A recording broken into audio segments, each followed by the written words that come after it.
যোৱা 1 জানুৱাৰী তাৰিখে এই বছৰৰ 1 জানুৱাৰী তাৰিখে আমি state bank of India, union bank of India, Punjab national bank, axis bank আৰু ইণ্ডিয়ান বেংকৰ সৈতে আমি আনুষ্ঠানিকভাৱে চুক্তি এখন কৰিছিলোঁ, যাৰ আধাৰত যদি কোনোবা কৰ্মচাৰীৰ বিমান দুৰ্ঘটনাত মৃত্যু হয় তাৰ বাবে তেওঁলোকে পৰিয়ালে 2 কোটি টকাৰ বীমা লাভ কৰিব। যদি দুৰ্ঘটনা হয়, বিশেষকৈ মটৰ গাড়ী এক্সিডেণ্ট বা আন দুৰ্ঘটনাজনিত যিটো নেচাৰেল নহয়, বেমাৰ আজাৰ নহয়, যিটো দুৰ্ঘটনাত মৃত্যু বুলি আমি যাক কওঁ, দুৰ্ঘটনাত মৃত্যু হ'লে 1 কোটি টকাৰ বীমা লাভ কৰিব। যদি এক্সিডেণ্টৰ ফলত পাৰ্মানেণ্ট ডিজেবিলিটি হয়, ডিজেবিলিটিৰ পৰিমাণ অনুসৰি আপ টু 1 crore তেওঁলোকে বীমা লাভ কৰিব। আৰু যদি আংশিক অক্ষমতা হয়, যিটো ডিজেবিলিটি পাৰ্মানেণ্ট ডিজেবিলিটি কিন্তু আংশিক হয়, তেতিয়া 80 লাখ টকা পৰ্যন্ত। আৰু নৰ্মেল ডেথ হ'লেও, য'ত নেকি আমাৰ যিকোনো কাৰণত বেমাৰ আজাৰত মৃত্যু হ'লেও আমি 10 লাখ টকাৰ এটা ইঞ্চুৰেঞ্চ প্ৰিমিয়াম লাভ কৰিম। সাধাৰণতে আমি গ্ৰেচিউটি দিওঁ। এইটো গ্ৰেচিউটিৰ লগত এটা অতিৰিক্ত 10 লাখ টকা আমি বেমাৰ আজাৰ হৈ মৃত্যু হ'লেও আমি পাব পাৰিম। এই চুক্তি কৰাৰ পিছত আমি বিভিন্ন ধৰণে ইয়াক পাৰ্চু কৰিছিলোঁ আৰু প্ৰতিটো বিভাগৰ DDO কোষাগাৰ বিষয়াসকলে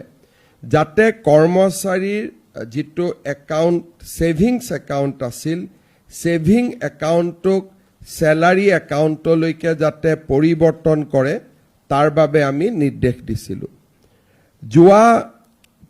কেইটামান মাহৰ প্ৰচেষ্টাৰ ফলত এতিয়া 4 লাখৰো অধিক কৰ্মচাৰীৰ একাউণ্ট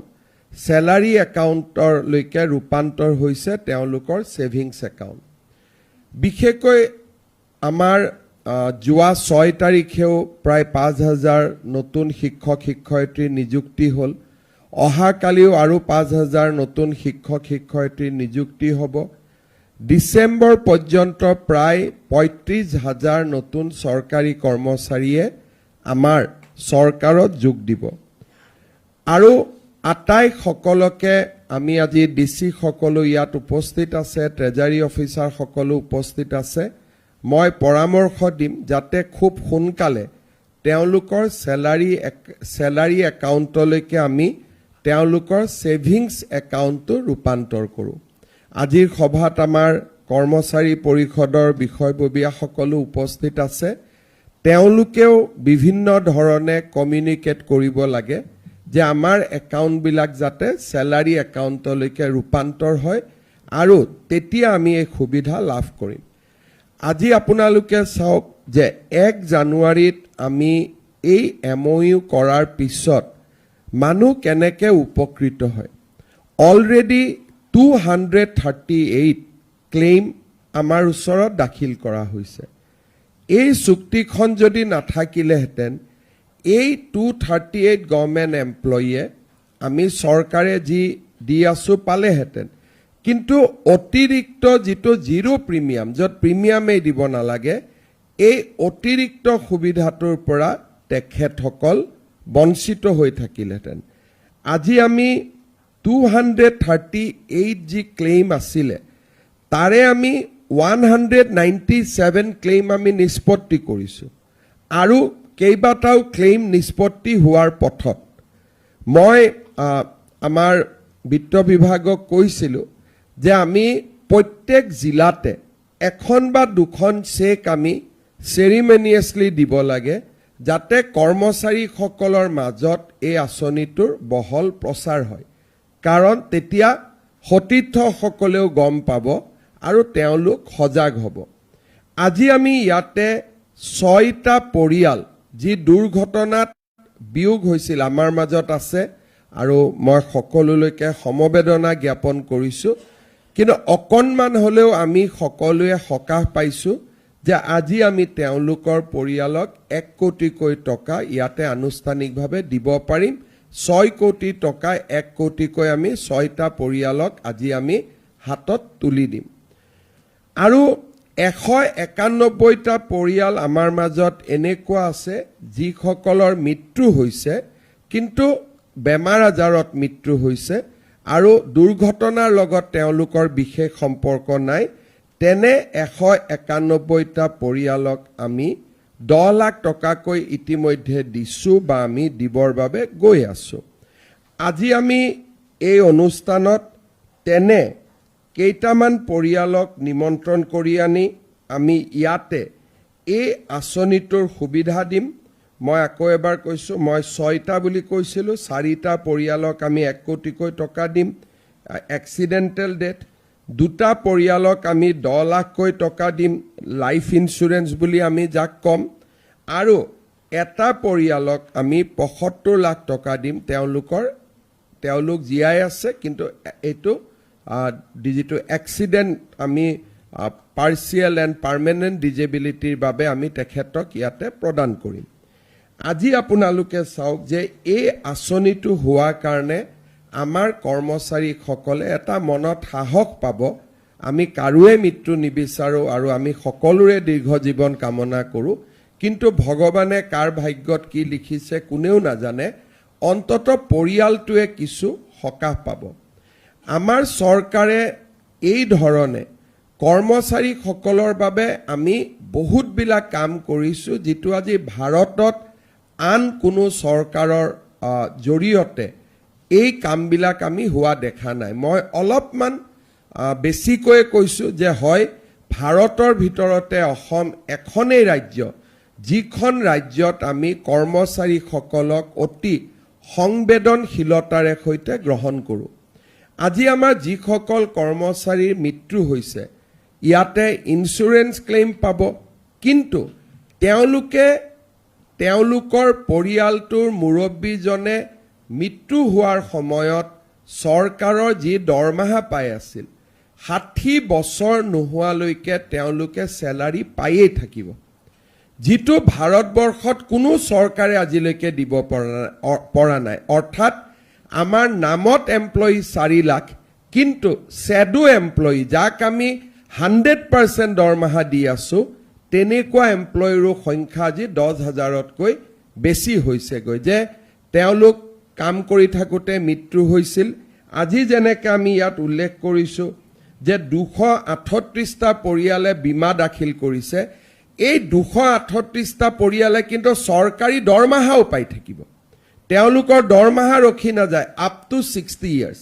60 বছৰ হোৱাৰ দিনাখন এনপিএছ ওপিএছ ইউপিএছৰ লগত তেওঁলোক সংলগ্ন হৈ যাব আৰু আদাৰৱাইজ থ্ৰু আউট দা পিৰিয়ড কাবাৰ 2 বছৰ চাকৰি বাকি আছিল কাবাৰ 10 বছৰ বাকি আছিল কাবাৰ 15 বছৰ বাকি আছিল কাবাৰ 20 বছৰ বাকি আছিল সকলোৱে 60 বছৰ নোহোৱালৈকে তেওঁলোকে চৰকাৰৰ পৰা মাহৰ 1 তাৰিখে আন কৰ্মচাৰীসকলে যেনেকে দৰমহা পায় তেওঁলোকেও পাই থাকিব যেটো আজি আমি অসমত আমি প্ৰথমবাৰৰ বাবে কৰিব পাৰিছো যোৱা 10 দিন মান আগতে আমি ইয়াতে ক্যাশলেস ট্ৰিটমেন্ট মুখ্যমন্ত্ৰী লোকসেৱা আৰোগ্য যোজনা আৰম্ভ কৰিছিল আৰু ক্যাশলেছৰ লগতে নন ক্যাশলেস হিচাপটো যেটো নেকি জি হস্পিটালতে যায় তেওঁলোকক আমি যদি হস্পিটাল এমপেনেলো নহয় আমাৰ লগত ক্যাশলেস এগ্ৰিমেন্টটো নাই তথাপিতো আমি তেওঁলোকক মেডিকেল ৰিইম্বাৰ্সমেন্ট দিয়াৰ ব্যৱস্থা কৰিছো ক্যাশলেস মেডিকেল ট্ৰিটমেন্ট দিয়াৰ আমি ব্যৱস্থা কৰিছো লোকসেৱা পুৰস্কাৰ দিয়াৰ ব্যৱস্থা কৰা হৈছে কৰ্মচাৰী বঁটা প্ৰদান কৰা হৈছে আৰু আমি কৰ্মচাৰীসকলৰ সুবিধাৰ প্ৰতি আটাইতকৈ বেছি লক্ষ্য কৰিছো যোৱা কেইদিনমান আগতে মই বিহাৰত থাকোতে বহু কেইজন মুখ্যমন্ত্ৰীক লগ পাইছিলো আলোচনাৰ সময়ত মই তেওঁলোকক আমাৰ যেটো মিউচুৱেল ট্ৰান্সফাৰ আমি ব্যৱস্থা কৰিছিলো তাৰ বিষয়ে উল্লেখ কৰিছিলো যে আজি আমাৰ অসম চৰকাৰত 10,000 প্লাস এমপ্লয়ি পোৰ্টেলৰ জৰিয়তে মেটচ মেকিং কৰি তেওঁলোকে নিজৰ ট্ৰান্সফাৰ ল'ব পৰা হৈছে, যিটো ট্ৰান্সফাৰত নেকি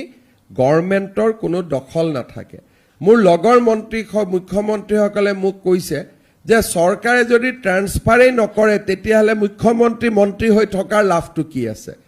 কিন্তু আজি অসম ব্যতিক্ৰম যে আমি ট্ৰান্সফাৰৰ ক্ষেত্ৰতো আমি কৈছোঁ যে পৰ্টেলৰ জৰিয়তে ট্ৰান্সফাৰ হ'ব, য'ত নেকি চৰকাৰৰ দখল আন্দাজ নাথাকিব, মাত্ৰ মিউচুৱেলি তেওঁলোকে মেটচ কৰিব লাগে যে হয় মই গোৱালপাৰাত যাম, আপুনি বঙাইগাঁৱলৈকে আহিব। এই ধৰণৰ ব্যৱস্থা আমাৰ অসমত কেতিয়াও চৰকাৰী কৰ্মচাৰীসকলক দিয়া হোৱা নাছিল। আজি আমাৰ পিতৃ মাতৃ বন্দনা, বছৰত আমি 3টা দিন ছুটি দিওঁ যাতে চৰকাৰী কৰ্মচাৰীসকলে নিজৰ দেউতাক মাক শাহু শহুৰেকৰ লগত সময় কটাব পাৰে। আজি এতিয়াও মই প্ৰায়ে ফেচবুক আন ধৰণৰ ছ'চিয়েল মিডিয়াত বহুত কৰ্মচাৰীৰ পোষ্ট পাওঁ, তেওঁলোকে অত্যন্ত গৌৰৱেৰে সৈতে পিতৃ মাতৃৰ সৈতে কটোৱা সময়ৰ স্মৃতি ৰোমন্থন কৰি তেওঁলোকে পোষ্ট দিয়ে। আৰু যেতিয়া পিতৃ মাতৃৰ মৃত্যু হয় তাৰ পিছতো তেওঁলোকে সন্তানে সেই স্মৃতিখিনি তেওঁলোকে ছ'চিয়েল মিডিয়াত দিয়ে যে দেউতাৰ মৃত্যু হ'ল, কিন্তু মই সঁচাকৈয়ে মই সুখী যে মৃত্যুৰ আগতে দেউতাক মই বৃন্দাবনত লৈ গৈছিলোঁ অসম চৰকাৰৰ পিতৃ মাতৃ বন্দনা কাৰ্যসূচীটোৰ বাবে, যি নেকি আগতে কেতিয়াও আমাৰ দেশত কোনেও চিন্তা কৰা নাছিল। আজি আমাৰ আপোনালোকৰ সন্মুখত বেংকৰ কৰ্মচাৰীসকল আছে, তেওঁলোককে যদি সোধো যে আপোনালোকে এইখিনি আমাক দি আছে বা আপোনালোকে এইখিনি পাইছে নেকি, তেওঁলোকৰ উত্তৰ আহিব যে নাই, আমাৰ এইটো ব্যৱস্থা নাই। আজি ষ্টেট বেংকৰ লগত কথা পাতি আমি আপোন ঘৰ আপোন বাহন আমি আঁচনি আৰম্ভ কৰিছিলোঁ, আৰু that scheme become one of the most successful scheme. আজি হাজাৰ হাজাৰ চৰকাৰী কৰ্মচাৰীয়ে আপোন ঘৰ আপোন বাহনৰ লোন লৈছে, আৰু চেলাৰী একাউণ্টৰ পৰা অট'মেটিকেলি ডিডাক্ট হৈ আছে, মাটি বাৰী কথা নাই, মৰ্টগেজৰ কথা নাই, আৰু আমাৰ কৰ্মচাৰীসকলো ইয়াতে খুব সুবিধা অনুসৰি তেওঁলোকে আজি আপোন ঘৰ আপোন বাহনৰ